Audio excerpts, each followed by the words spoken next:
Good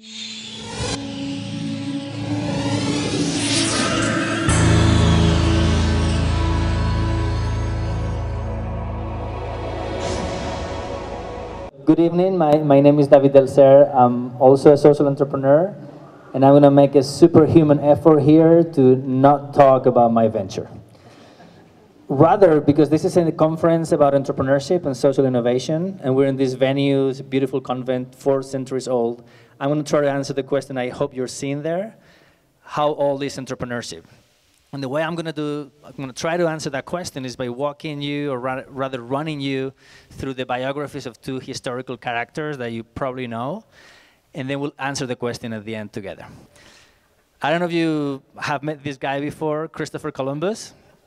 For those who haven't, he was the first European ever who came all the way to the Americas and made it back. You know, today it's pretty easy to take a plane. At the time, it was a lot harder. He has become, over centuries, quite a mythological figure. Some people say he's the discoverer of the Americas. There were a few million people here before. Or he was a great explorer, or he was the son of the devil. He's become a number of different things. But if he were alive today doing what he was doing back then, I bet you call him an entrepreneur. And that would be his LinkedIn profile. By the way, this is the only fake piece of the whole talk, okay? The rest is true. Okay, so let's go and see why he's an entrepreneur. So this is his work experience before 1492, okay? He was born in Genova, or people say, and he mostly worked out of Lisbon, Portugal. At the time, Portugal was the cauldron of innovation, was the Silicon Valley of the 15th century. They were innovating in bigger boats that could go farther, and they were exploring the Atlantic. They were basically finding or stealing land and putting some colonies on it and making money that way. So he participated in that industry. He traded from the Eastern Mediterranean, some Greek islands, all the way north to Iceland, all the way south to Senegal, and all the islands in between, the Canary, the Madeira, the Azure Islands. And there, basically, he was a super skilled navigator. He was what today you would call a world-class CTO. But he wanted to be a CEO. He wanted to find his own island, conquer it, and just make money. Fair enough. So he had a bigger dream. And when you have a big dream but you don't have the money, you start pitching, right? So he started looking for investors. And exactly same as today, if you go to an investor and tell him about the small little island, he's like, come on.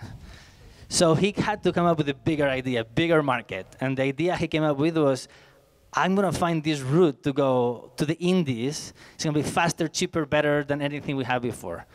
And everybody said, come on, we know the Earth is round and it's bigger than that. He's like, no.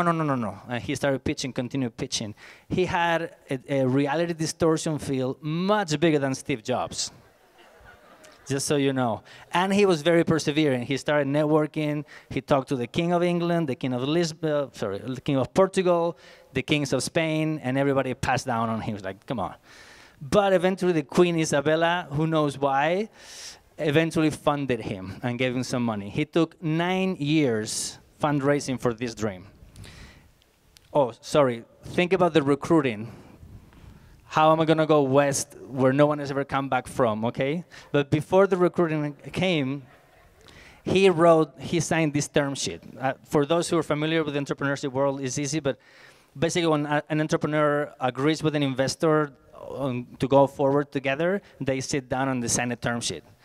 I remember when I signed my first term sheet, I was so happy I couldn't sleep. And it only took me 1 year. Imagine Columbus for 9 years, right? So this is actually the real term sheet that he signed with the Queen of Spain. It's called the Capitulaciones de Santa Fe. You can go to the Wikipedia and check it out. If you speak Spanish, you'll understand it. It's pretty crazy.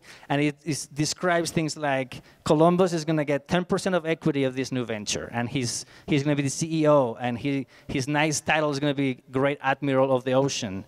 It even had anti-dilution clauses for those who know what I'm talking about. Pretty impressive. 50% of the funding came from the kings, 50% came from private investors.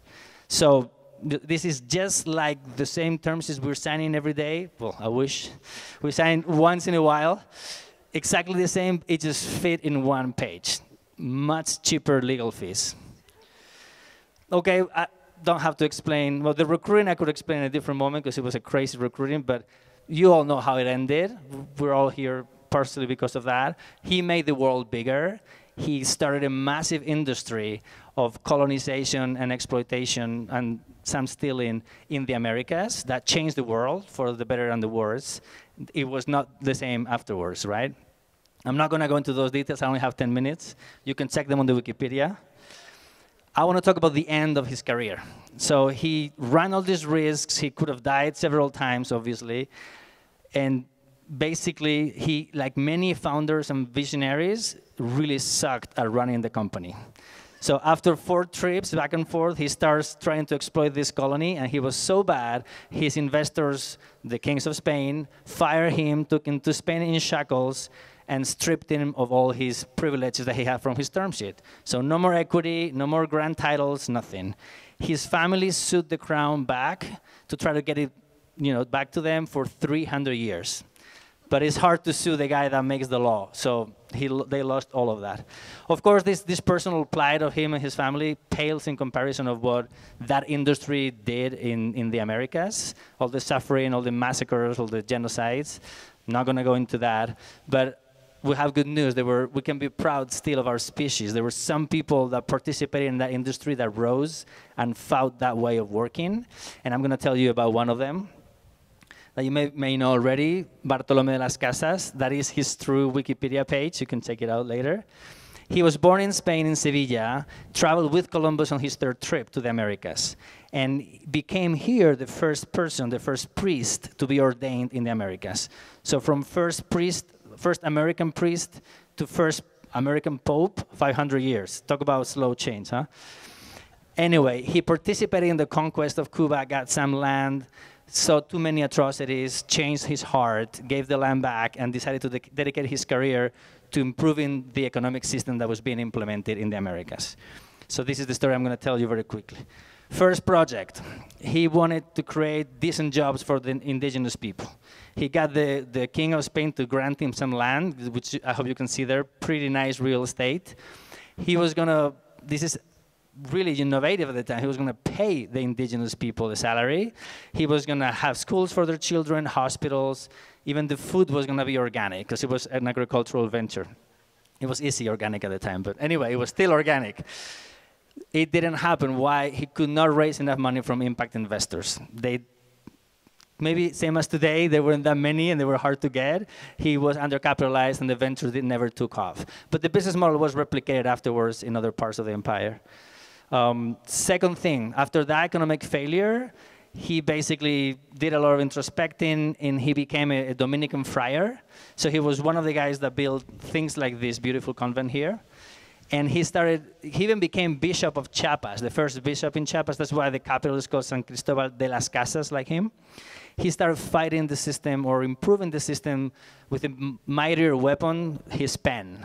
So he wrote, for instance, the first in the history of humanity, the first report on human rights violation. So he invented that genre. Oh, I gotta speed up, sorry. He also wrote things like all people of the world are humans. That's pretty easy and obvious for us. It was revolutionary at the time. He became, doing that, the father of the universal human rights movement. Next, he came back to Spain, or went back to Spain, sorry, and worked in the court with the King of Spain. He was very influential and managed to get legislation passed that protected the rights of the indigenous people. For that, he's also known as one of the fathers of international law. Eventually, from that, if you pull the string long enough, we get the United Nations, the International Criminal Court. He was the founder of that as well. So I would say pretty nice impact for just one guy. Anyway, so it's easy for us to answer the question, how long is entrepreneurship? Well, at least 500 years. If you want to find out more, read the Wikipedia. Maybe there's a better answer.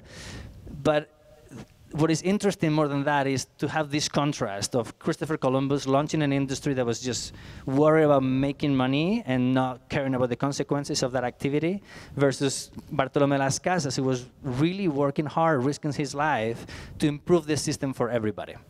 Today, with 5 centuries of perspective, it's very easy to know who was doing the right thing and who maybe wasn't. It's easy to see who was ahead of the curve. Now I'd like to do with you a little thought experiment. Let's go into the future 500 years, 25, I don't even know how to say that. What are the people living there? What are they going to be thinking about us, about our society, our world? Because we have some problems. There's climate change. We're extinguishing species massively. We have widespread poverty, inequality, you name it. I don't think we're going to get the best grade as a society. Having said that, we are individuals. We have a choice.